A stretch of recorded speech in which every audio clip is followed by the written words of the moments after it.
Hello বাচ্চা, আশা করি তোমরা প্রত্যেকেই ভালো আছো।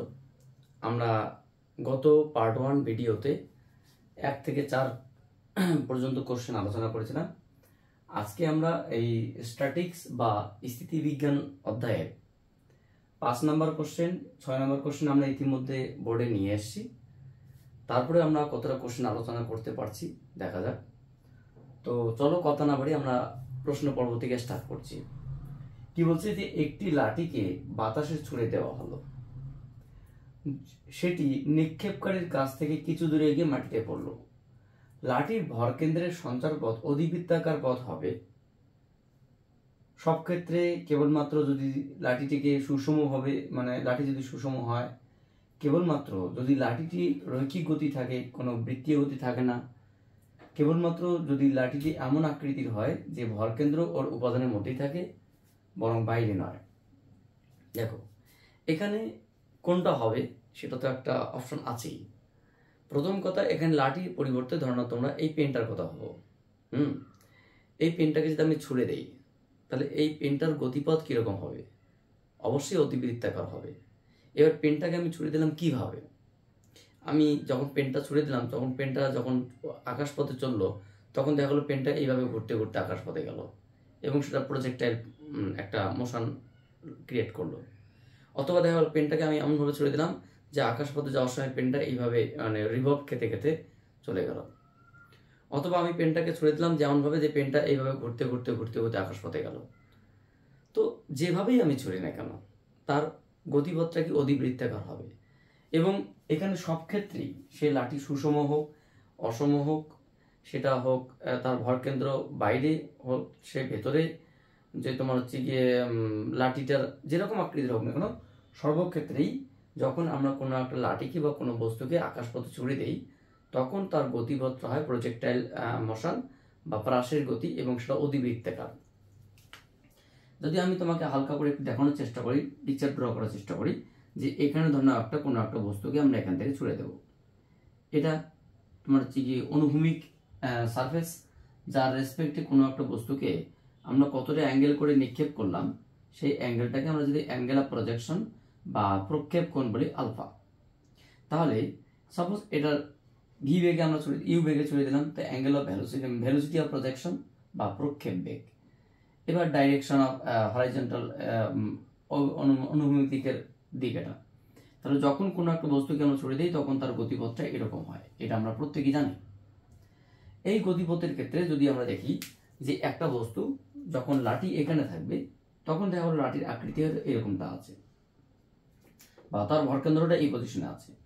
কিছুক্ষণ পরে দেখা গেল লাঠিটি এরকম হয়ে গেল, তার ভরকেন্দ্র কিন্তু এই লাইনের মধ্যে আছে। দেখা গেল কিছুক্ষণ পরে লাঠিটি এরকমটা হয়ে গেল, ঘুরতে ঘুরতে বা যাত্রাপথে আকাশের মধ্যে এরকমটা হয়ে গেল। কিছুক্ষণ পরে দেখা গেল লাঠিটি এরকমটা হয়ে গেল, কিছুক্ষণ পরে দেখা গেল লাঠি এরকমটা হয়ে গেল অ্যান্ড সো অন। তো এখানে তোমরা একটা জিনিস ফলো করার চেষ্টা করো, এখানে লাঠি না বলে তোমরা যে কোনো পাথরও কল্পনা করতে পারো। দেখো লাঠির যে সেন্টার অফ মাস বা ভরকেন্দ্রটা আছে সেই ভরকেন্দ্র কিন্তু এই লাইনের মধ্যে আছে। অর্থাৎ কোনো একটা পাথরকে ছুড়ে দিলে সেই পাথরটা যেমন প্রজেক্টাইল মোশন লাভ করে, ঠিক পাথরের পরিবর্তে একটা লাঠিও যদি আমরা ছুড়ে দিই, লাঠি তো একটা ভরকেন্দ্র থাকবে, সেই ভরকেন্দ্রের ডাইরেকশনটা সবসময় এই প্রজেক্টাইল মোশনই হবে।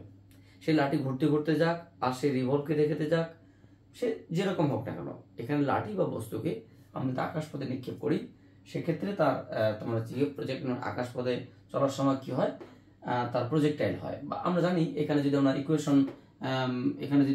ইকুয়েশন মানে ক্রিয়েট করার চেষ্টা করি তাহলে এই পথটাকে আমরা বলবো এক্স, এই পথটাকে আমরা বলবো ওয়াই, এবং এক্স ইকুয়ালস টু আমরা you cos theta into T, আমরা বলতে এস ইকুয়াল টু ভিটি, আমরা সেই দিয়ে হিসেব করতে পারি। মেইন কথা, আমরা এখানে যে সমীকরণ পাবো সেই গতির সমীকরণ যেটা আমরা পাবো সেটা অবশ্যই অধিবৃত্তাকার হবে এবং সেটা প্রজেক্টাইল মোশন হবে। ঠিক আছে, সো এখানে কি হবে অ্যান্সার? এখানে সব ক্ষেত্রেই হবে সে লাঠি সুষম হোক অসম হোক, তার ভর এক জায়গায় থাকুক, যেভাবে থাকুক না কেন, যদি কোনো বস্তুকে আমরা আকাশপথে ছুড়ে দিই তাহলে তার ভরকেন্দ্র বরাবর বা তার ভরকেন্দ্রটি অধিবৃত্তাকার হবে, এটাই হচ্ছে মেইন বিষয়। তো পরবর্তী কোশ্চেন কি বলেছে যে এক্স ওয়াই, এটা তো খুবই ইজি কোশ্চেন, জাস্ট কোশ্চেনটা পড়তে সময় লাগবে, সলভ করতে সময় লাগবে না। যে এক্স ওয়াই তলে একই ভরের তিনটি কণা রয়েছে, তাদের অবস্থান ভেক্টর যথাক্রমে 1 1 2 2 3 3। বলছে ভর কেন্দ্রের অবস্থান কি হবে। দেখো এটা একদম ইজি কোশ্চেন। আমরা এখানে একটা এক্স ওয়াই তল কল্পনা করছি। হ্যাঁ, এটা একটা X Y plane, X direction, Y direction, it's origin. So যেহেতু তিনটি পার্টিকেলের মাস সমান, তাহলে ইকুই মাসেস 3 পার্টিকেল, তাদের অবস্থান স্থানাঙ্ক কি 1 1। সাপোজ একটা পয়েন্ট এখানে আছে, একটা পয়েন্ট এখানে আছে, একটা পয়েন্ট এখানে আছে। এই পার্টিকেলটার ভর কত? এই পার্টিকেলটার ভর m, এই পার্টিকেলটার ভরও m, এই পার্টিকেলটারও ভরও m। এর অবস্থান স্থানাঙ্ক কত? 1 1, এর অবস্থান স্থানাঙ্ক 2 2, এর অবস্থান স্থানাঙ্ক 3 3। দেখো অঙ্ক না করে আমি ডাইরেক্ট বলতে পারি এখানে 2 2 হবে, সেটা আমি বুঝতে পারছি। যেহেতু তিনটি কণা দ্বারা একটি সংস্থা গঠন হলো, এখানে সমভরের তিনটি কণা দ্বারা একটা সংস্থা গঠন হলো, তাহলে এদের ভর কেন্দ্র এই সংযোগকারী রেখার কোনো একটা পয়েন্টে হবে, এবং সেটা যেহেতু সুষম ভরের, তাহলে এটা 1 1 2 2 3 3, তাহলে এই পয়েন্টেই তোমার যে ভর কেন্দ্রটা হবে সেটা আমরা এমনি বলছি, কিন্তু ম্যাথামেটিক্যালি যদি দেখি তাহলে কি ভর কেন্দ্রের এক্স স্থানাঙ্ক সেটাকে আমরা কি করতে পারি। সুতরাং ভর কেন্দ্রের এক্স স্থানাঙ্ক সেটা কি হবে? এক্স স্থানাঙ্ক হবে, যদি আমরা এক্সিএম বলি সেটাকে, যেটা ওরা এক্স বলেছে সেটাকে আমরা এক্সিএম বলি। সাপোজ যেখানে ভর কেন্দ্র সেখানে ভর কেন্দ্রের স্থানাঙ্ক এক্সিএম কমা ওয়াইসিএম। সো এক্সিএম আমরা কি বলতে পারি? তিনটে পার্টিকেলের ক্ষেত্রে m1 x1 plus m2 x2 plus m3 x3 আপয়েন্ট m1 plus m2 plus m3। যেহেতু all the masses are similar, so আমরা সেখানে কি বসাতে পারি? m ইন্টু x1 এর জায়গায় এখানে এটা x1 y1 x2 y2 x3 y3, মানে x1 এর মান 1, x2 এর মান 2 এবং x3 এর মান 3। 1 m into 2 plus m into 3, so m m m। তাহলে মেইনলি কি দাঁড়ালো এখানে 1 2 3 3 6 6m বাই 3m। সো এটার মান কত আসলো? 2। তাহলে ভর কেন্দ্রের x স্থানাঙ্কের মানটা কত আসলো? 2। আমরা তো y স্থানাঙ্কটা এখানে বের করার চেষ্টা করি। ycm সমান কি হবে? ycm সমান হবে m1 y1 m2 y2 plus m3 y3। তাহলে আমরা by m1 plus m2 plus m3 অনুরূপভাবে যদি আমরা ক্যালকুলেট করি তাহলে উত্তর 2ই আসবে, কারণ আমরা এটা জানি।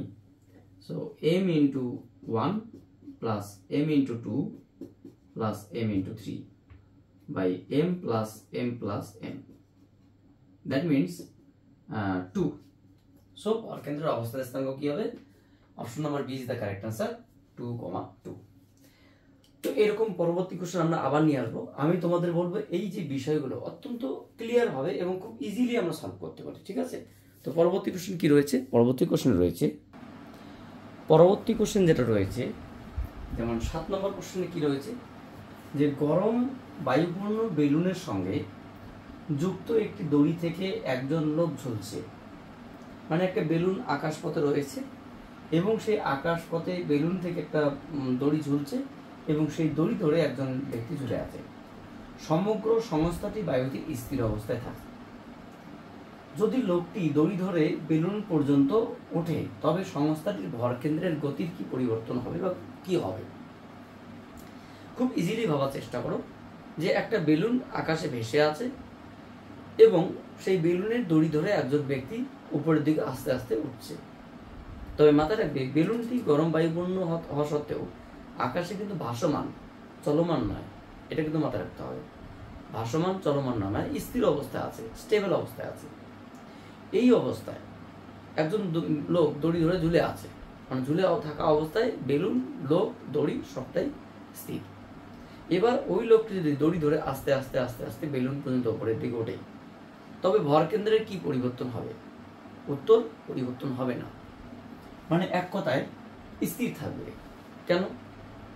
কারণ এখানে আমরা আগেও বলেছিলাম, গত পার্ট 1-এর প্রথম কোশ্চেন যেটা ছিল, যে কোনো একটা সংস্থার মধ্যে যদি বাহ্যিক কোনো সংস্থা বল প্রয়োগ না করে তাহলে সেখানে ভর কেন্দ্রের কোনো বেগের পরিবর্তন ঘটবে না, ত্বরণের পরিবর্তন ঘটবে না, বা ভর কেন্দ্রের কোনো অবস্থানে চেঞ্জ হবে না। যদি বাহ্যিক কোনো এজেন্ট সেখানে বল প্রয়োগ করে। তোমাদের প্রশ্ন হতে পারে স্যার এখানে তো গ্র্যাভিটেশনাল ফোর্স ক্রিয়েট করছে, এখানে বাহ্যিক বল বলতে গ্র্যাভিটেশনাল ফোর্স mg কাজ করছে, কিন্তু তোমরা হয়তো ভুলে গেছো বেলুন ভাসমান অবস্থায় আছে মানে কি এখানে কিন্তু ঊর্ধ্বমুখী ফ্লোটিং ফোর্সও কাজ করছে। এই দুটি ফোর্স পরস্পরকে ব্যালেন্স করে রেখেছে, ফলে মোটের ওপর বাহ্যিক বল 0। যদি বাহ্যিক বল 0 হয় তাহলে সেক্ষেত্রে এখানে স্টেবল অবস্থায় আছে। এই অবস্থায় কোনো একজন ব্যক্তি যদি দড়ি ধরে উপরের দিকে ওঠে তাহলে সেখানে ভরকেন্দ্রের কোনো পরিবর্তন ঘটবে না। ধরো না সাপোজ এটা একটা বেলুন, ঠিক আছে, এটা একটা বেলুন, এই বেলুনের দড়ি ধরে কোনো একজন ব্যক্তি উপরের দিকে উঠছে, এখানে কোনো একজন ব্যক্তি উপরের দিকে উঠছে, তাহলে এই ব্যক্তি যখন উপরের দিকে উঠবে সাপোজ সেই উপরের দিকে ওঠার বেগ ভি এবং নিচের দিকে নামার বেগ বেলুনের নামার বেগ যেটা আমরা সেটা যদি বলি ভি, দুটো নেগেটিভ ডিরেকশন মানে উল্টো ডিরেকশন। এখানে পুরো সংস্থার কনসেপ্টে আছে, যদিও এটা আমার ভাবার প্রশ্ন নেই, একবারে আমাদের উত্তর স্থির অবস্থা থাকবে। তবুও যদি আমরা দেখি যে পরস্পর ভরকেন্দ্র সাপোজ এখানে আছে এই পয়েন্টে, সেন্টার অফ মাস এ এগিয়ে গেল, সেন্টার অফ মাস কিন্তু উপরে উঠছেও না নিচে নামছেও না, কারণ আমরা জানি সেন্টার অফ মাসের যে ভেলোসিটির ইকুয়েশন সেটা কি হয়, সেটা হয় m1 v1 plus m2 v2 by m1 plus m2। যেহেতু মাসের ফ্যাক্টরটা এখানে সমান ঊর্ধ্বমুখী নিম্নমুখী, কারণ দেখে মনে হচ্ছে মাস আলাদা না, মাস আলাদা হলে তো তোমার হচ্ছে কি এখানে ডিরেকশন চেঞ্জ হয় বা এখানে তোমার হচ্ছে গিয়ে মুভমেন্ট থাকবে। এখানে বেলুনের যেটুকু অংশের জন্য নিম্নমুখী টান এবং তোমার হচ্ছে গিয়ে ঊর্ধ্বমুখী বল এবং ব্যক্তি যতটুকু ভরের জন্য নিম্নমুখী টান বা তোমার হচ্ছে গ্র্যাভিটেশনাল ফোর্স, এই দুটি বল পরস্পর সমান, তার মানে দুটি ভর আনুমানিকভাবে সমান বলা যেতে পারে। m ইন্টু ভি আর একটা m into V minus V, কারণ একটা যদি পজিটিভ ডিরেকশন হয় তাহলে আরেকটা মাইনাস ডিরেকশন, সো সেক্ষেত্রে বলা যেতে পারে m plus m, so 0/2m বা এক কথায় 0। দেখো এটা যদি আমরা না করি তবু চলবে, এটা কিন্তু আর্গুমেন্ট নয়, এটা হচ্ছে কি একটা ভরকেন্দ্র। আমরা এটাই বলবো সব থেকে আমাদের এটাই বেস্ট অ্যান্সার হবে যে বাহ্যিক সংস্থা যদি কোনো একটা বস্তুর উপর ক্রিয়া না করে, বল ক্রিয়া না করে, তবে ওর ভরকেন্দ্র অপরিবর্তিত থাকবে বা স্থির থাকবে। আচ্ছা, পরবর্তী কোশ্চেন কি বলছে, এটা অত্যন্ত গুরুত্বপূর্ণ কোশ্চেন, এটা পড়তে গেলে তোমাকে আগে বলের ভ্রামক জানতে হবে। দেখো আমি তোমাকে বলি বলের ভ্রামক জিনিসটা কি বা মোমেন্ট অফ ফোর্স জিনিসটা কি।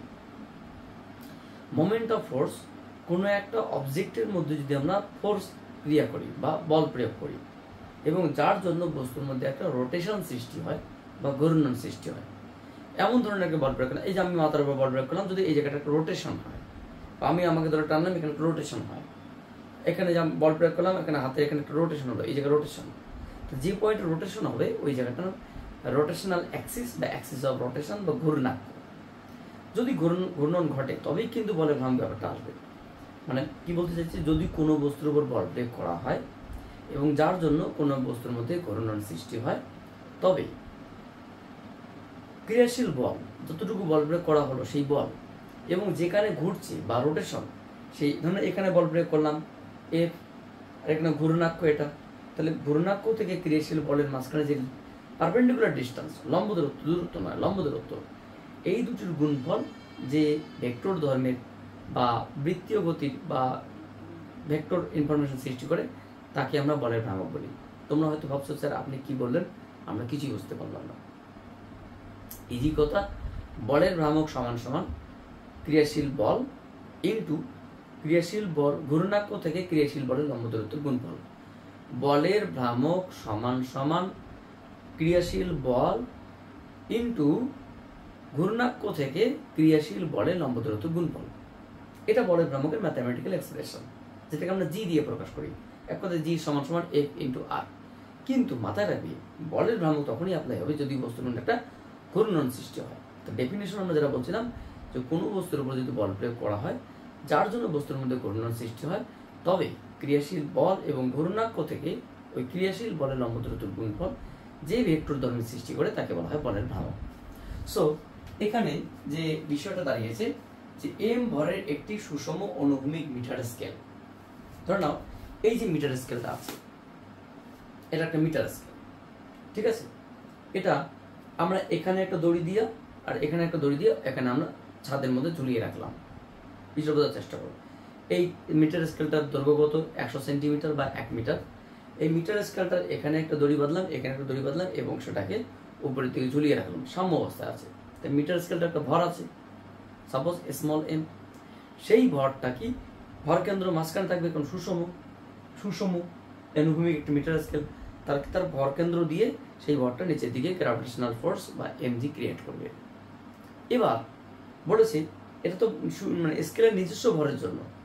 এবার আর একটা ভর, সেটা কত? 2m ভর।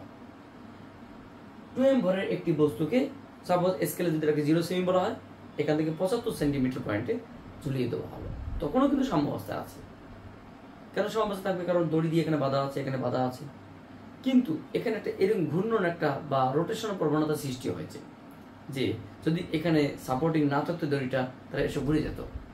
এই দড়িটা সাপোর্টিং না থাকতো, ঘুরে যেত। তাহলে এখানে এই যে প্রবণতা বা রোটেশন হওয়ার সৃষ্টি হয়েছে, এটাই কিন্তু তোমার হচ্ছে বলের ভ্রামক সৃষ্টি করবে। তবে যে দুটো সুতো ঊর্ধ্বমুখী ভাবে টানা আছে, সেই দুটো সুতোর টানের অনুপাত কত? আমরা সিম্পল ভাবে যে বিষয়টাকে দেখার চেষ্টা করি। সাপোজ এটা একটা মিটার স্কেল, এটা একটা মিটার স্কেল। এই মিটার স্কেলের এখানে একটা দড়ি দিয়ে বাঁধা আছে, এখানে একটা দড়ি দিয়ে বাঁধা আছে। তো দড়ি উপরে টান, ধরে নাও আমি তোমাকে বললাম সাপোজ এটার নাম R1, এটার নাম R2, মানে ঊর্ধ্বমুখী বল। যেহেতু মিটার স্কেলটা নিজস্ব একটা ভর, সাপোজ আমি ধরলাম m, m ভরের একটি সুষম মিটার স্কেল m আছে, তাহলে সেটা মাঝখান দিয়ে সেটা কত নিচে দিয়ে ক্রিয়েট করবে mg, গ্র্যাভিটেশনাল ফোর্স। যদি আমি এই পয়েন্টটাকে বলি a, এই পয়েন্টটাকে বলি b, এই পয়েন্টটাকে বলি c, তাহলে অবশ্যই a থেকে b এর দূরত্ব 50 সেন্টিমিটার হবে এবং a থেকে c এর দূরত্ব 100 সেন্টিমিটার হবে। On the other hand b থেকে c এর দূরত্ব কিন্তু 50 সেন্টিমিটার। কারণ কেন? এটা একটা মিটার স্কেল। এবার আর একটা বিন্দুকে, আর একটা 2m ভরের কণাকে কি করেছে, যে 75 সেন্টিমিটার দূরত্বে, এটা যদি মানে 50 হয়, এটা 25, এটা 25, তার মানে এক কথায় এই পয়েন্টের নাম সাপোজ ডি করলাম।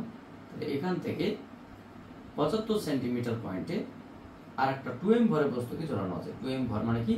2mg নিচে দিয়ে ক্রিয়েট করছে।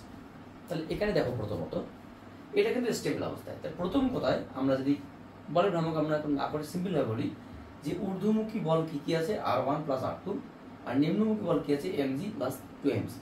এটা স্টেবল অবস্থায় আছে, মানে আমরা বলতে পারি যে ফার্স্ট স্টেপ, আমরা বলতে পারি first step R1 plus R2 সঙ্গে কে সমান হবে? যে না mg plus 2mg, that means 3mg। বা আমরা বলতে পারি যে R1 প্লাস R2 সমান সমান 3mg নিচের দিকে ক্রিয়েট করছি, ইকুয়েশন নম্বর 1। নেক্সট আমরা কি করতে পারি? আমরা বলের ভ্রামক অ্যাপ্লাই করতে পারি। কোথায় অ্যাপ্লাই করব? সে যে কোনো একটা পয়েন্টে, যখন এখানে ঘূর্ণন প্রবণতা সৃষ্টি হচ্ছে, এখানে আমি এ পয়েন্টে বা সি পয়েন্টে বলের ভ্রামক অ্যাপ্লাই করছি। এবার যদি বলের ভ্রামক আমি অ্যাপ্লাই করি, তাহলে কি পাবো? বলের ভ্রামক, if we apply the moment of force at point A, if we apply the moment of force at point A, তাহলে A পয়েন্টে আমরা দেখব ঊর্ধ্বমুখী গুলোকে যদি আমরা পজিটিভ বলি, নিম্নমুখী যে বলের ভ্রামক সেগুলোকে আমরা নেগেটিভ বলবো। A পয়েন্টে ঊর্ধ্বমুখী বল কত আছে? R1, এবং যদি ঘূর্ণাক্ষ আমরা A পয়েন্টকে চুজ করেছি, তাহলে A পয়েন্ট থেকে তো কোনো দূরত্ব নেই, এই পয়েন্টে তো দূরত্ব 0, কারণ R1 × 0 প্লাস ঊর্ধ্বমুখী আর কি আছে? R2। তাহলে A পয়েন্ট থেকে R2 ডিসটেন্স কত? যদি আমরা সেটাকে সেন্টিমিটারে কনভার্ট করি, তাহলে 100 সেন্টিমিটার, মিটার স্কেল বলেছে। তাহলে ঊর্ধ্বমুখী বলগুলো কি? পজিটিভ। বল ইনটু লম্ব দূরত্ব, তাহলে এই বল ইনটু লম্ব দূরত্ব এখানে 0, এই বল ইনটু ঘূর্ণাক্ষ যেহেতু A বিন্দু, তাহলে A থেকে লম্ব দূরত্ব কত? 100, তাহলে ঊর্ধ্বমুখী বল ইনটু লম্ব দূরত্ব 100 সমান সমান নিম্নমুখী বল কত আছে? একটা mg, তাহলে ঘূর্ণাক্ষ O থেকে mg দূরত্ব কত? 50 সেন্টিমিটার, প্লাস আর একটা কি আছে? 2mg ইনটু দূরত্ব কত? 75 সেন্টিমিটার। এই হচ্ছে গিয়ে তোমার হচ্ছে গিয়ে বলের ভ্রামকের মেইন ইনফরমেশন।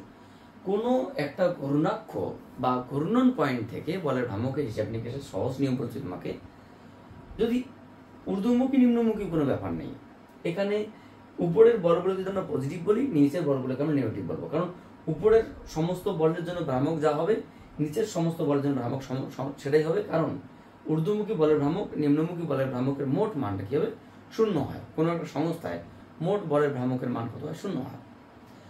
তো সেক্ষেত্রে আমরা সেখানে শূন্য করে একদিকে পজিটিভ নেগেটিভ করে দুই দিকে নিয়ে আসার থেকে আমরা একবারে বলবো ঊর্ধ্বমুখীগুলোর জন্য বলের ভ্রামক এক সাইডে, নিম্নমুখীর জন্য বলে এক সাইডে। বা তুমি যদি মনে করো নিম্নমুখীগুলো একরকম আগে, ওটা পরে, নো প্রবলেম।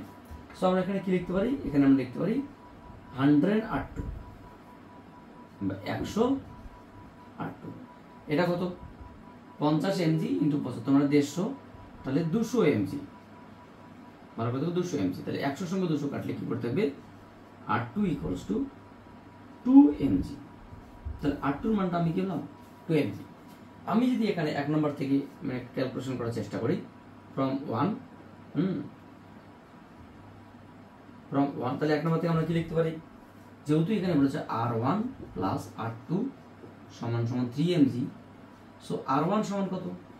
R1 সমান 3 mg minus 2 mg, that means mg। তাহলে R1 এর মান আমি কি পেলাম? mg, আর R2 এর মান আমি কি পেলাম? 2 mg।